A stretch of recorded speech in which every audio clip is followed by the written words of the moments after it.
Welcome back to Reading Bear. Today, we will take a look at some new malicious compliance stories. And if you enjoyed my content, please don't forget to subscribe to my channel and post some bear emojis in the comments.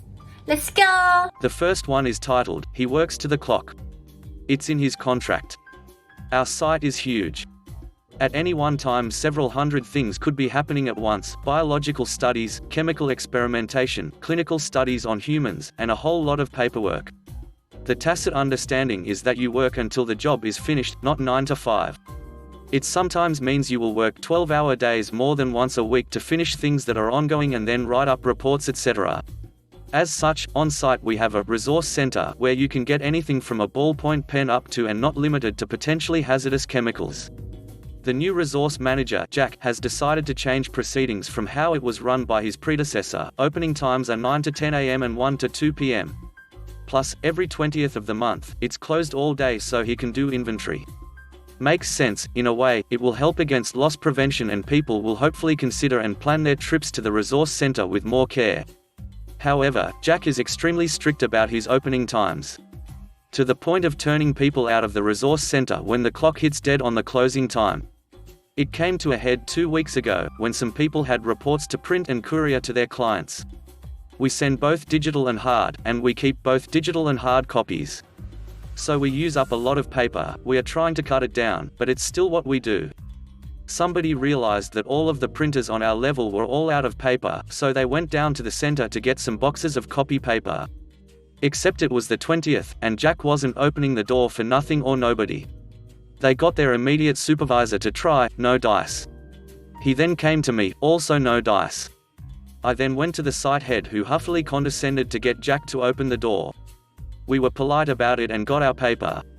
Reports got printed, clients stayed informed, departments remained properly updated. The supervisor and I get called in and told that on no uncertain terms must this happen again. We are all on contracts that state our working hours and Jack is no different.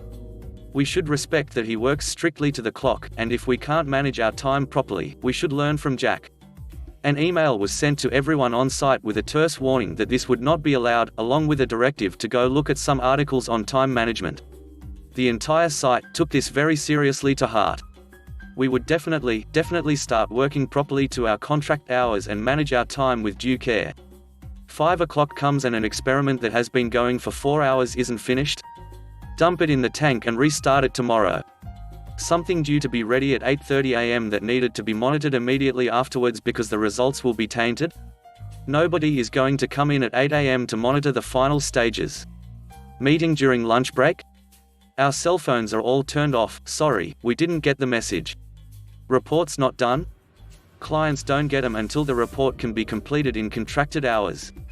Of course, the complaints from departments and clients came flooding in, along with complaints from other sites who were waiting on us for critical data. Money, it lost. When asked, staff tell management that we have been told to manage our time more carefully and be more like Jack, and work strictly to set hours per hour contract. About another 20 minutes passes and an email goes out. If you need materials, resources, etc. and Jack is not in the center, here is his cell. Call him and he will come to help you. The next one is titled, "Train my replacement in a matter of hours?" I don't think that's gonna work out well for you. I was a dispatcher for a plumbing, HVAC, basement waterproofing company, but I was more of a coordinator. I handled customer bookings, scheduling, some parts ordering, dispatching, etc. As I used to say, I have more hats than a hat rack. Now my techs had their own tools, and I did my work on the computer. I kept bugging the boss for a better computer, and he never got me one, so I built a system at my own expense and brought it into the office. My techs had personal tools, so this was mine. As a matter of fact, 10 years later, it's the system I am typing on now. It has a 4-core processor, and a graphics card capable of supporting 4 monitors. To give you a better idea of how long ago this was, I paid $350 for a 60 gig SSD. I used one monitor for the dispatch software, one monitor for Google Maps with traffic overlay, one monitor for Outlook, and one monitor for QuickBooks to issue invoices and purchase orders. When I gave notice, my boss, the owner, and I agreed on 3 weeks' notice as an exit strategy. Unknown to me, the owner was convinced I was bluffing, and was just hunting for a raise. he refused to hire a replacement. My boss was more of a field supervisor, the owner handled the office and admin. Finally, the day before my last day, at 2 p.m., I was introduced to the new hire. Seriously? You intend to have me train a guy for a complicated pivotal role in a few hours? I was on a 44-hour schedule, 10 hours Monday to Thursday, and Friday I was off at 11 a.m. I said my goodbyes and at 11 a.m., began dismantling my computer. First thing I did was format the hard drive, as I told them I was going to do. Fortunately for them, the data was all backed up on the server, except for what had transpired that morning, despite my repeated warnings to trigger a backup into the server at 11 a.m. The owner came out in a bit of a panic when he saw me taking apart the computer, as he had forgotten that it was me that owned it, and now his dispatch station had no computer. He asked if I could leave the computer behind, and I declined. He set my replacement up on an unused antique computer in a cubicle. It had a ducking court monitor, was slow as molasses. The job was hard enough with 4 screens, I can't imagine doing it with 1. This guy wasn't a dummy, but there's no way I could have trained him in a few hours. He had the bare bones of the processes, and that's it. By noon I was out the door. My boss spent the remainder of the day and most of the next week in the field, leaving the owner to deal with the fallout, and it was legendary. Nobody could handle it. The replacement quit, just never showed up on the Tuesday, and nobody else in the office could do what I was doing. He dumped PO generation into accounting, which upset him with the extra workload. He tried to handle scheduling and dispatching himself, and pissed upset brightest bulb in the chandelier. The best part? I used to handle after hours on call, and since there was nobody with enough experience, the owner had to answer his phone at all hours of the night, 7 days a week. That's when the exodus started. Over the next few weeks many of the good techs bailed, jobs were screwed up. I heard that he had 2 basement waterproofing jobs, each worth 5 figures, double booked. The company hit the wall, hard. How do I know? About 3 years ago I reached out to my boss on LinkedIn, and he had moved on to another employer. He offered me a job, and I took it. We get along famously, and he has told me all kinds of stories about the crap that hit the fan when I left. And all they had to do was buy a new computer, and give me enough time to get the new guy in the groove. The next one is titled, "Want Your Job? I Have an Attitude?" Reverse Uno. This happened when I was 19. My sister is 10 years older than me, and I moved in with her for a few months before getting my crap together, moving out, and getting married. I had a pretty laid-back job. I worked at a furniture factory, and worked in inventory management. My biggest job was to track loss. We had a series of computers throughout the factory that would track each pallet. Every time it hit a different machine in the sawmill, it would get counted, and scanned into the computer system with said count. Once it hit production, it was scanned again, and from then on I was responsible for counting all the pallets every morning. When production used a pallet, I had to count the pallet they were using, but they would count the finished pieces as well as any wood they couldn't use. They were supposed to keep track of this throughout the day, then give me the numbers, of which I would then input into a special spreadsheet my boss and I had designed to keep count. This however caused a problem. The production manager would give me the numbers 30 to 60 minutes before the end of the day, but then keep his people working. That meant I had to input the numbers at the end of the day, come back in the morning and redo the numbers as they counted what they had used that last hour. It wasn't that big of a deal. Just entering and re-entering numbers on a spreadsheet, but I hate redoing work when it could be easily done correctly the first time. I asked the supervisor to do the count at the end of the day, but they kept just doing it 30 to 60 minutes, usually 60, beforehand. One day, I was talking with the production manager, and politely asked him to have his guys do the count at the end of the day. For some reason, he got super heated about my request and told me to stick to my job and let him manage his people. He then went to my manager and my brother-in-law. That is where he messed up. My brother-in-law was everyone's boss. The only people higher at the company were the owners, and they deferred to him on a lot of matters because he had done a lot of good for them.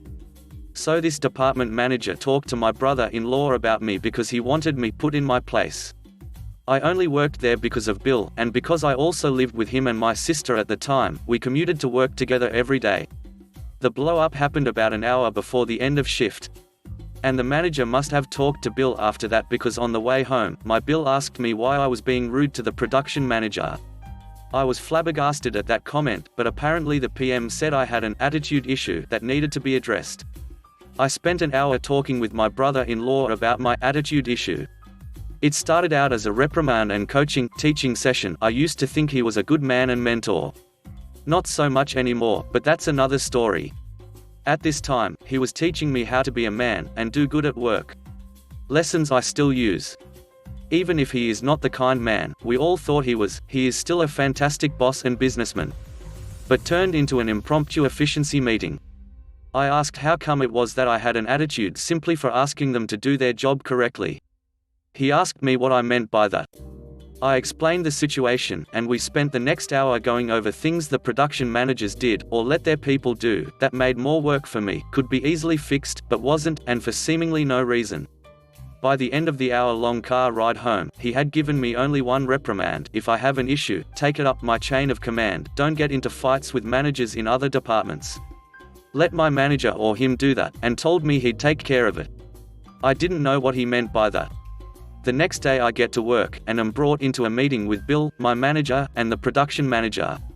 I am asked to apologize for my attitude, which I did because my Bill asked me to do so. Production manager was then given an option.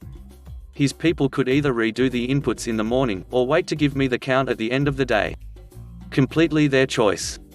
After some back and forth, and bit of stink about having stuff to do at the end of the day, he landed on input is his job, not ours, and got shut down by my Bill. We left the meeting with the manager saying he'd let us know what he wanted to do. Another of his complaints was that if they gave me the numbers at the end of the day, I'd have to stay later to input said numbers.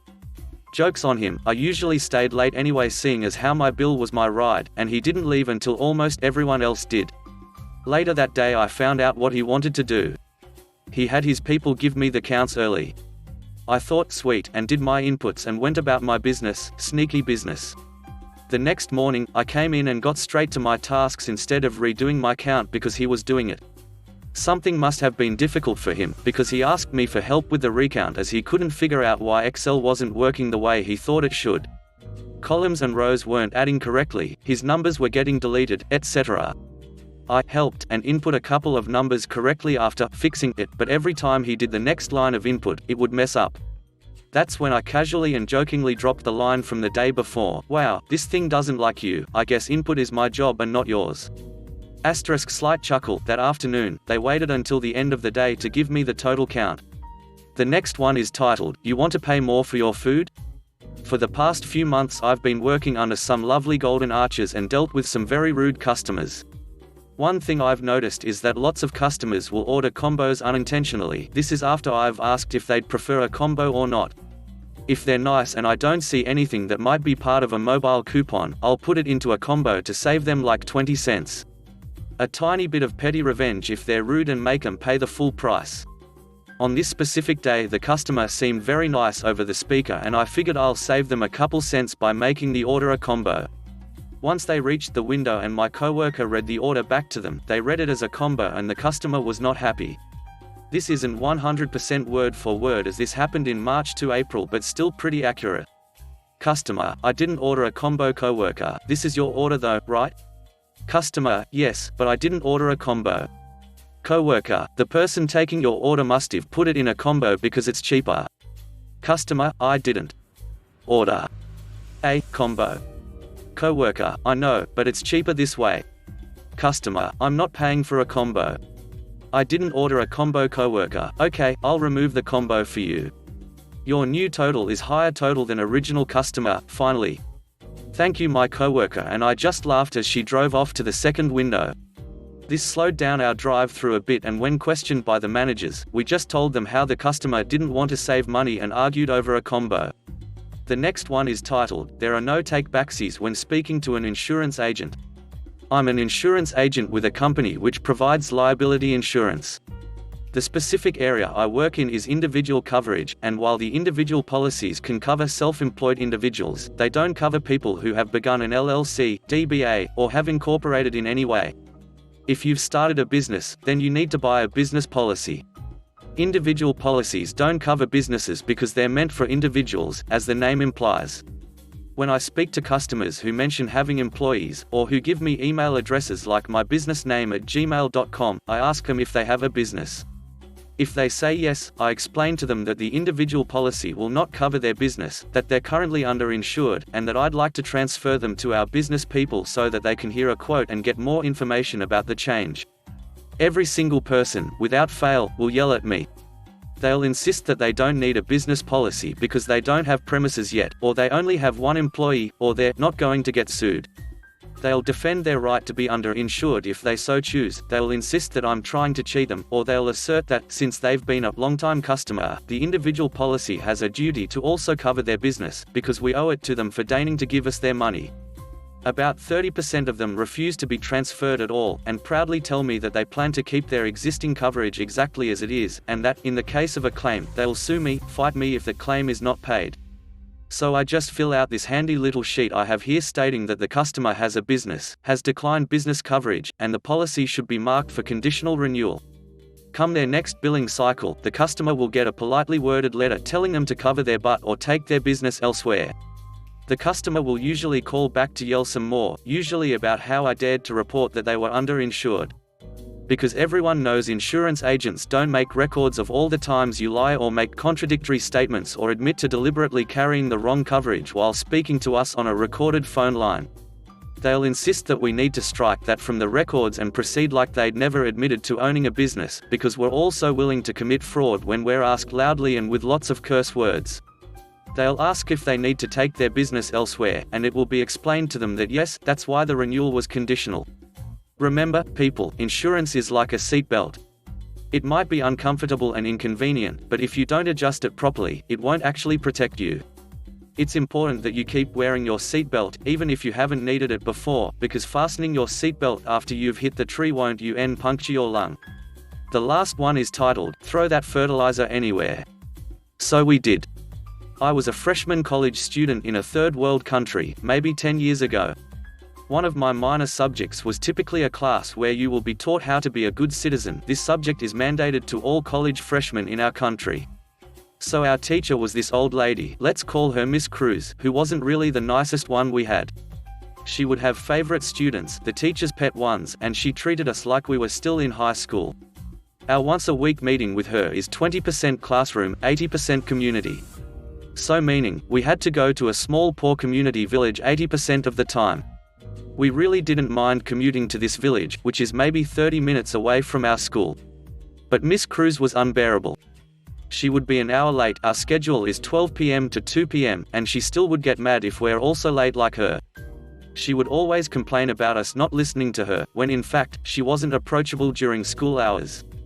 And lastly, she told us that premarital sex is dirty and should not be tolerated, and people who did it will go to hell. Overall, not a pleasant teacher. One day, she divided us into 5 groups. We were 30 students, so 6 members each group. Luckily, I was grouped with students of the same major as mine, so it was easier to communicate. These 5 groups were given different tasks. Group A would clean this small kindergarten school. Group B would clean the small stream behind the kindergarten school. Group C would cook meals for the kids every Saturday. Group D would clean the community center beside the school. And our group, Group E, would make organic fertilizers for the vegetable garden, and tend the garden in general. So we began with our project the next week. Me and my members collected some leftover food like fruits, banana and mango peels, and mixed it with the gardening soil. Then we bought this big plastic container where we put the fertilizer that we made and store it in there while we clean the garden. I would like to note that our Miss Cruz is a little forgetful when it comes to delegating tasks. And one of our classmates was her niece, which was in Group B, which will be important later. So while we were halfway done with our garden cleaning, Miss Cruz dropped by. We were surprised of what she said next. "Miss Cruz, what are you doing here?" Me and my classmates looked at each other with confusion, so our group leader answered her. "Leader, we were tasked by you, miss, to clean the garden, and put the fertilizer." "Miss Cruz, what? I don't remember telling you about cleaning the garden." "You're Group E, right?" "Me, yes, miss. But, according to the activity sheet, we were supposed to make the organic fertilizer, points at the container, and tend the garden." "Miss Cruz, didn't you read my text early this morning? There are changes in today's activity. This garden's off limits to students as of now, so your group's going to paint the classrooms." Our group went silent. We were looking at each other, not knowing what was really going on. Who in their straight minds would change the assigned project on the day of the activity? Paint the classrooms? Leader looks at her phone. I'm sorry, miss, but we haven't received any text from you this morning, or the day before. Miss Cruz, I texted Madonna, her niece, to tell you this. I'm sure she texted you this morning. Leader, miss, but we haven't received any texts from Madonna either. Miss Cruz, so are you saying this is my fault? Leader, still calm, no, miss. Can we still at least go and buy some painting materials? Miss Cruz, no.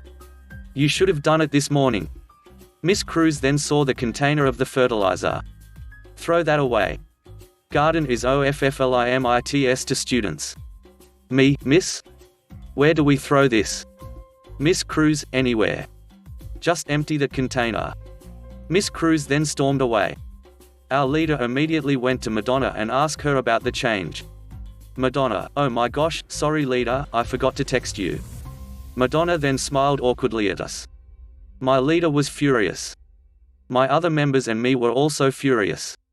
We exerted effort cleaning the garden, which we were not supposed to do. And our teacher didn't even bother to tell us ahead of time. And her niece was the icing of the cake. The 6 of us were standing in a circle for a few minutes, without talking. Suddenly, one of our mates, Hannah, had this amazing idea. Hannah, well, she told us to throw the fertilizer anywhere, right? Hannah then smiled widely and we immediately knew what she meant. So the 6 of us carried the heavy container of stinky fertilizer and dumped it on the stream. In front of Madonna and her groupmates, with their surprised Pikachu face. Epilogue, Madonna did go to Miss Cruz and report on us. Of course, Miss Cruz went mad and told us to clean our mess. We helped cleaning that time, we gave 0 ducks. Madonna and her crewmates had to shovel the dirty and smelly fertilizer because we refused to. Since then, Madonna ignored our group. But it helped us that Miss Cruz was a forgetful teacher, so the next week, I think she forgot about the fertilizer incident. Eventually, we received a perfect grade in her class, which is typical with this subject. Thanks for listening.